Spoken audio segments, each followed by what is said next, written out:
So ang vlog ko today, magandang araw nga pala sa inyong lahat. Ako nga pala si Ufians Vlog na nandito. Bibigyan ko kayo ng tips kung paano maiwasan yung stress, paano maiwasan yung kakaisip ng problema, paano maiwasan yung pag mainitin ang ulo mo. So ngayong topic na ito, tatalakay natin kung paano maiwasan yun mga ka-Ufians. Alam mo, ang reality kasi ng buhay, pag wala kang pera, walang tutulong sa'yo. Pag walang lalapit sa'yo.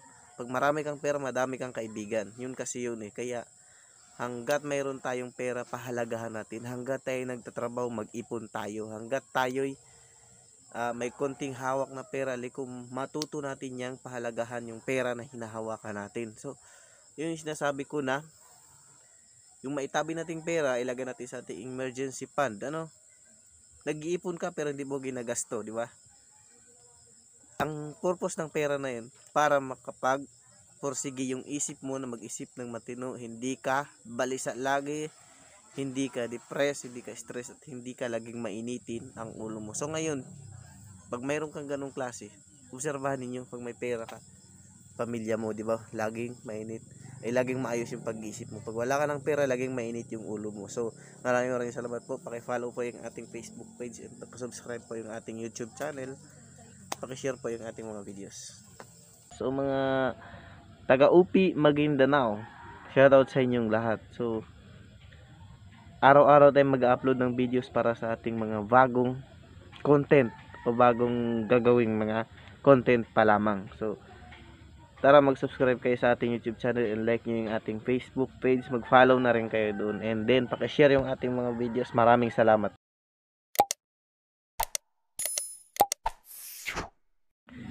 So ayun nga So nandito na tayo sa ating videos na ginagawa kung paano solusyonan yung stress, anti-stress, anti-mainit ang ulo, masyadong high blood, madaling nagagalit at kung ano-ano pa. So ngayon, tuturuan ko kayo ng tips kung paano yan maiiwasan. Yung laging mainit ang ulo mo, kunting bagay lang, halos nagagalit ka na. So ang gagawin natin ngayon, solusyonan natin yan. Sa pamagitan ng mayroon akong isang solusyon na isip na ginagawa rin karamihan ng ating mga successful na mga tao. So ang topic kasi natin is all about pa rin sa business or ano pa man dyan, mga successful na tao, negosyante, ganun. Kasi ito yung pinakasikreto dyan. Tuturo ko sa inyo kung ano yung pinakasikreto dyan. Yung pinakasikreto talaga dyan, yung isang sikreto natin dyan ay yung emergency fund natin. So kung ano yung emergency fund, ipapaliwanag ko sa inyo kung ano yan. Kadalasan kasi mainit ang ulo ng tao pag walang pera. Madaling nagagalit, high blood, depressed, stress, hindi nakakatulog. Halos lahat na ng sakit mararamdaman mo pag ikaw ay walang pera.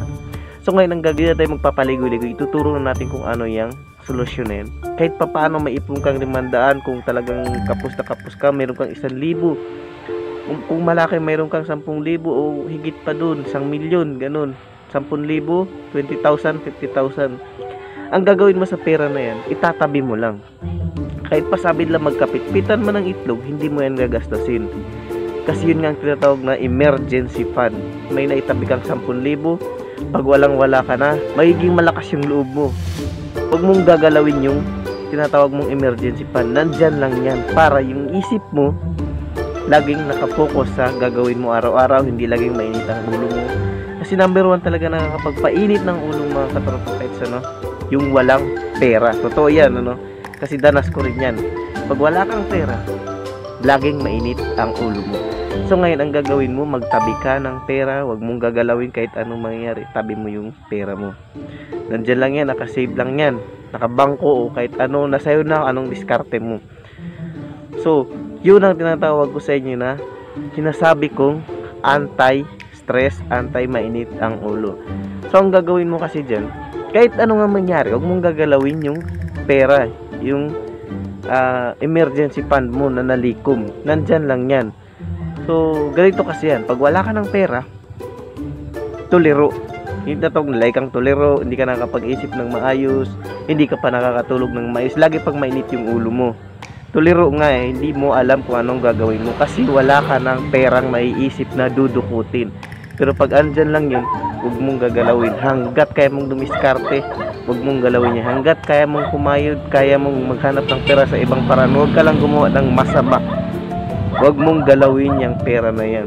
Sa ganong paraan, nakakapag-isip ka pa ng maayos, nakakapag-isip ka pa ng tama. Diba? Ngayon, kung wala ka ng pera, kadalasan, laging mainit yung ulo mo. Minsan kung may mga anak ka na papano mo na sa konting bagay lang humingi kasi ng pera, sa 5 piso hindi mo na ibibigay kasi nga wala kang maidudukot, wala kang maibibigay. Sagad na sagad ka na. So kaya nga meron tayong tinatawag na emergency fund. Magagamit mo yun.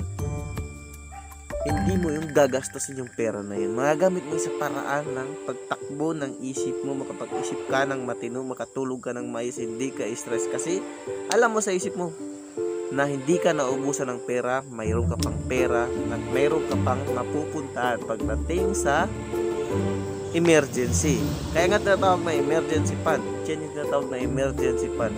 Kumbaga yung pera na yun, yun lang ang magpupursige para mag-isip ka. Yun lang ang magtutulak sa'yo na makapag-focus ka sa ginagawa mo araw-araw. Diba?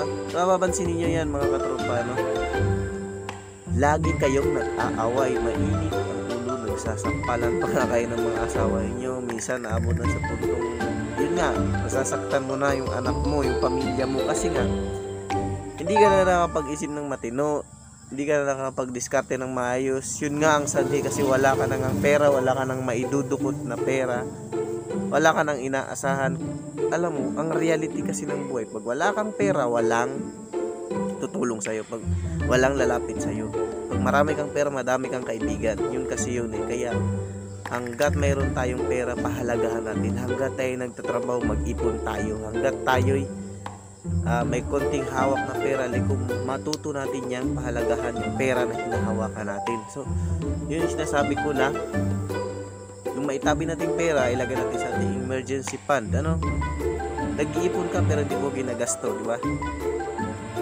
Ang purpose ng pera na yun, para makapag-porsige yung isip mo na mag-isip ng matino, hindi ka balisa lagi, hindi ka depressed, hindi ka stress, at hindi ka laging mainitin ang ulo mo. So ngayon, pag mayroon kang ganong klase, obserbahan ninyo pag may pera ka, pamilya mo, di ba? Laging mainit, ay laging maayos yung pag-isip mo. Pag wala ka ng pera, laging mainit yung ulo mo. So maraming salamat po. Paki-follow po yung ating Facebook page, subscribe po yung ating YouTube channel, paki-share po yung ating mga videos.